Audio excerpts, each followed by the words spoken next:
আমাদের মধ্যে কি স্লোগান দিয়েছে? নেশা খায়, মিথ্যা বলে, নেশা খায়, পীর সাহেব চর্ম নেই। যাদের মাধ্যমে হাজারো গাঁজাখোর গাঁজা ছেড়ে দিয়েছে, হাজারো মদখোর মদের বোতল ভেঙে চুরমার করে ফেলেছে, হাজারো খারাপ লোকগুলি আল্লাহর ওলি হয়েছে, তাদের মধ্যে স্লোগান কি দেয়? মিথ্যা বলে, নেশা খায়, পীর সাহেব চর্ম নেই। এ চর্মনাই বাসী, বরিশাল বাসী, কখন নেশা খেলাম, কোন কথাটা মিথ্যা বললাম, ধরিয়ে দেন যে অমুক কথাটা মিথ্যা বলেছি। আমরা নাকি ভণ্ড, আমরা নাকি ভণ্ড, আমাদের নাকি এলেম খারাপ নেই, আমরা মূর্খ, আমরা কি চলের দল, কটূক্তি করে।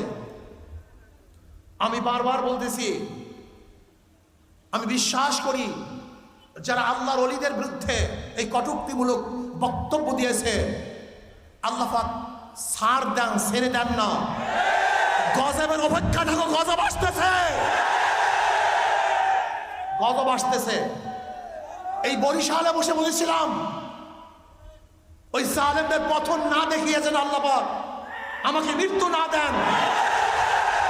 আজকে বলবো যারা আলেম ওলামাদের বিরুদ্ধে আঙ্গুল তুলেছ, বক্তব্য দিয়েছ, আল্লাহ পাক রব্বুল আলামিন অবশ্যই অবশ্যই ওদেরকেও শাস্তি দিবেন, গজব ফলাবেন, কোনো সন্দেহ